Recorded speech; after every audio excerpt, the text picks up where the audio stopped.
Welcome, friends of the Greasy Shop Rag. Today we're going to take a look at a Husqvarna 372XP chainsaw. The customer stated, start it up and you'll know why it's here. Alright, well I wasn't at the counter when he brought it in, so I didn't get to talk to him at all. You know, it looks like there's fuel in the tank. Let's start it up and see why it's here.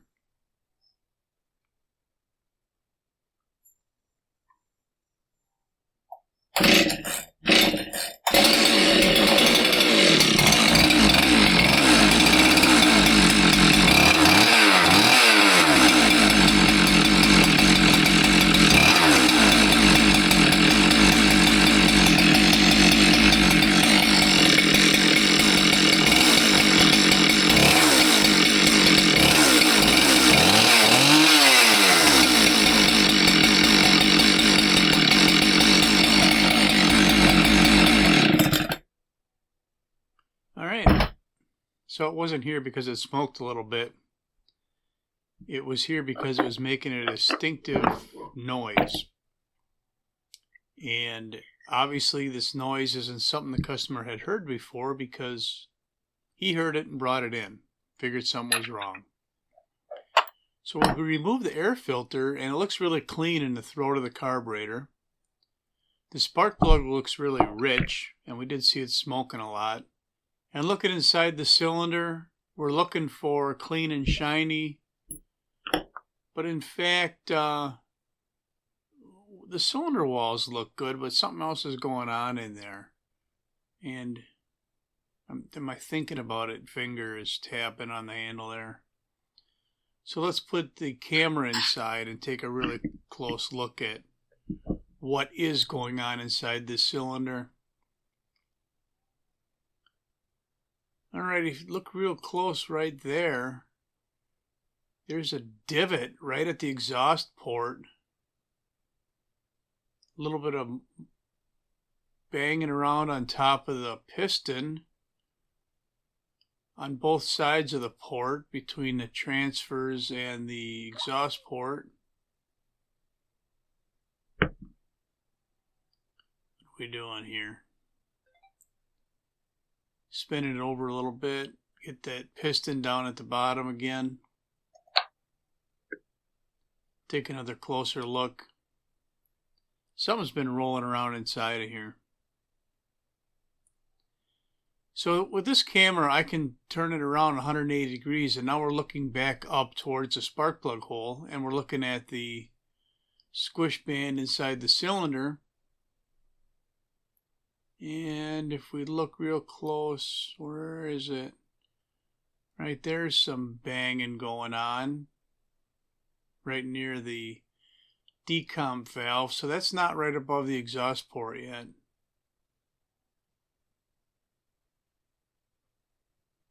And just because the camera will do it doesn't mean it's easy to do. There's a pretty good divot right there, right in the squish band. And you can see the cylinder's kind of hammered out of shape right there. Right there, it's pretty bad.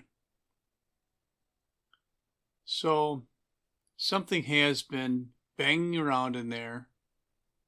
There's another good shot at the exhaust port. And the customer heard it, so he brought it in.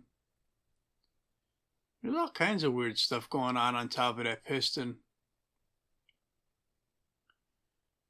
So now we got to do a little bit of Sherlock Holmes work here and try and figure out, I wonder if Sherlock Holmes had a finger tapping problem.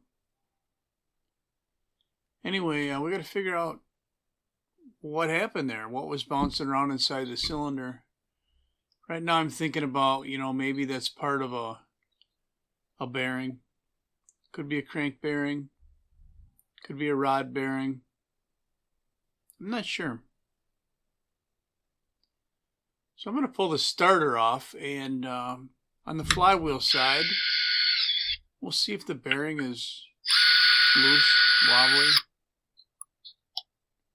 Now I will say that I probably should have taken a bar and chain off when I'm going to start checking the crank for play, because if the chain is tight, it's going to be pulling on the other end of the crank, and maybe be hard for me to feel anything on this side.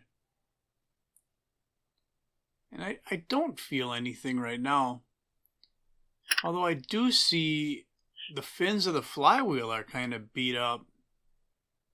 I mean, there's no evidence of anything have gone around here, but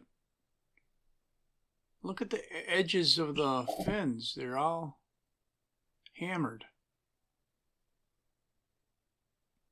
Something happened at one time. It wasn't from anything inside the starter. You know, that's a clue. So we're going to add that to the list of clues. Obviously, clue number 1 is all the visual damage in the cylinder and on the piston. This damage to the corners of the flywheel, we're going to call that a clue. We still don't know what the problem is, but that's not normal. So let's get this bar and chain off of here. So you know the saw, it ran good. It sounded good, you know, like it was running properly, except for the whole something bouncing around in the cylinder part. But we didn't find anything in there. Where'd that go?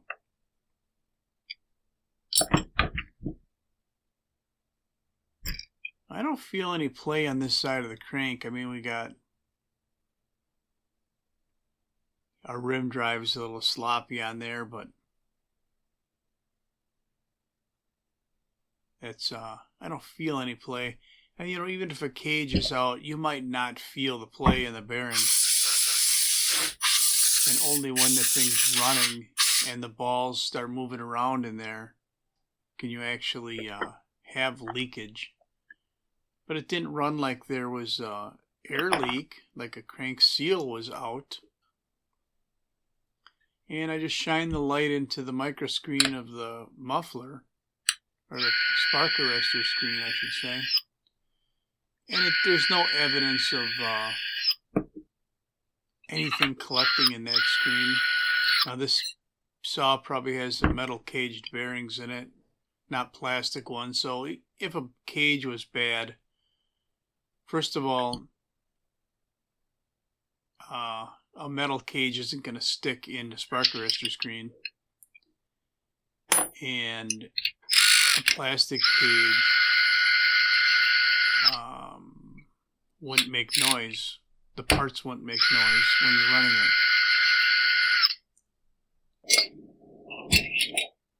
it. So now that I have the muffler off, I want to take a look at the piston from this side here. So let's get our camera down here and take a closer look.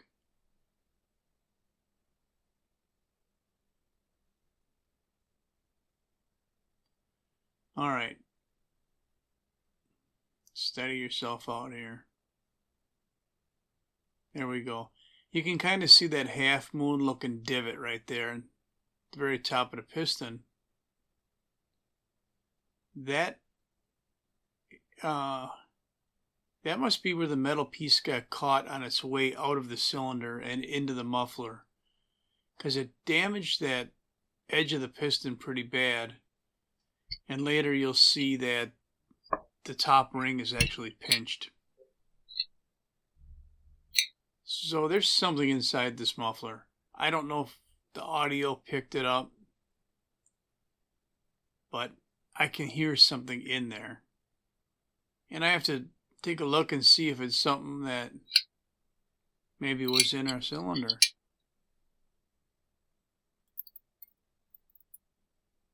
Still got the screws in there too, so it's a little deceiving. But I could have swore I heard something rolling around inside that muffler. I can't quite see it though. Maybe I'm seeing it now.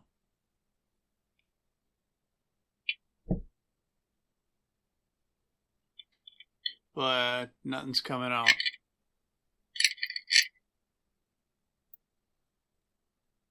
Nothing but sadness and lost dreams. I don't even know where that came from. Let's, I see it now. Let's go grab that. All right, a little chunk of, appears to be a chunk of steel. Initially, it looks like it could have been part of a roller bearing. Needle bearing. Yeah. It's hard. It's hard to tell if it's a piece of metal that's just been pounded to shape like this, or if that was its original shape. But it is steel.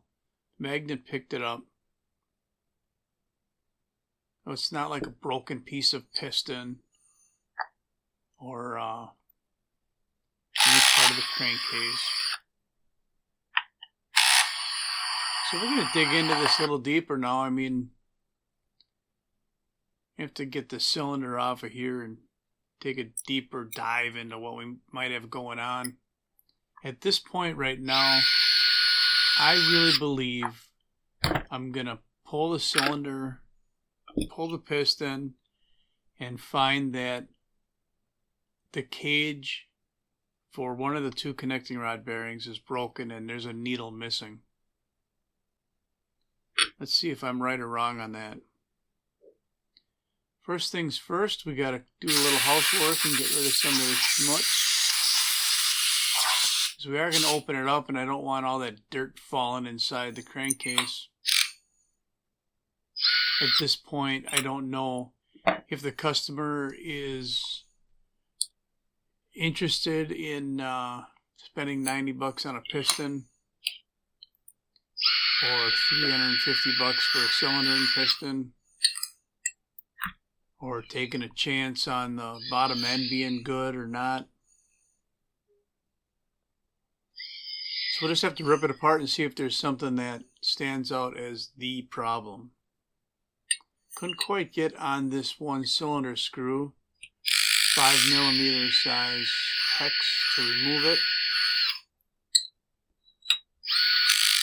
Had to pull the bit out of the gun and then put the bit on the nut or the bolt, and then put the gun just over the end of the driver and loosen it up.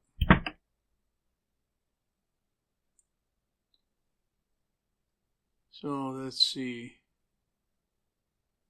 Getting it backed out now.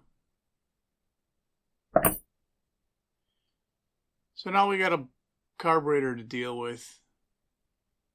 All this stuff can be removed with the cylinder or without. Did that make sense? All this stuff can either stay with the cylinder or be removed from it. So there's our choke lever. We'll get that out of the way. We got our fuel line plugged up. We got our dust boot removed. I'm opening the throttle, holding it open, and then removing the throttle wire.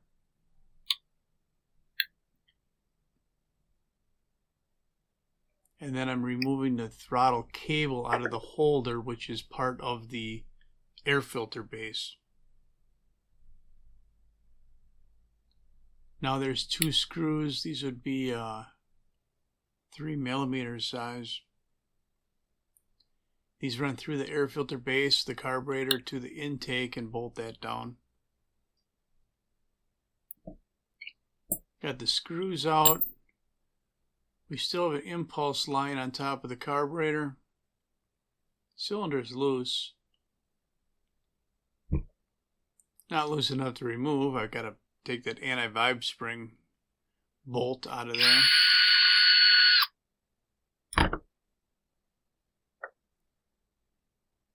And there's the impulse hose. Give it a yank, it'll come out of there.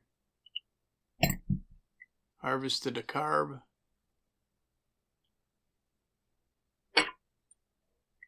Here we go. So looking inside the cylinder right there and there, you can see some damage. In the left whole half of this picture, in the squish band there was a little bit of damage. It was beat up.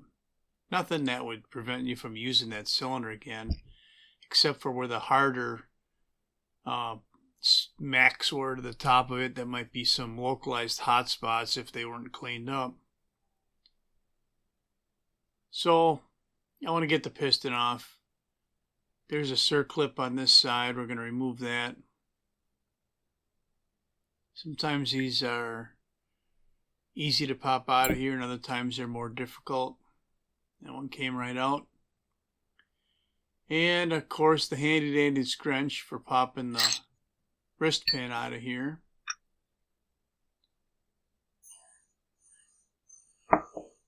Alright, there's our piston. You can see it's hammered down right at the exhaust port. Kind of mushroomed right there, and it's pinching the ring, so that's not good.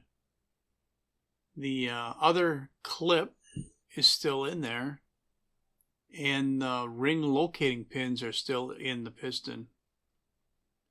This is the bearing I thought was going to be bad, but it looks perfect. How about the lower end of the connecting rod? Kind of get things lined up here and trying to take a look at that cage. You know that you're always kind of looking at the same spot when it goes around. Nothing to see here. Locating pins for the rings are there. Got the smash where something metal pounded on it. Got a good cage bearing. There's something that was another clue, and I don't know if it actually came up in this video or if it got edited out, but the cylinder base gasket had orange Permatex on it. That tells me that someone's been in here before, and now I'm starting to think, because I didn't see the lower cage on the rod bad, and looking at the carburetor, the screws are in here. I don't see anything missing. And the saw was running good. I'm starting to think it was something that was left over from the previous repair.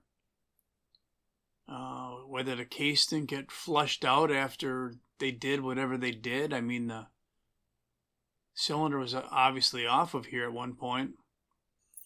Was it a top end job and some debris found its way into the case and never got flushed? I don't know.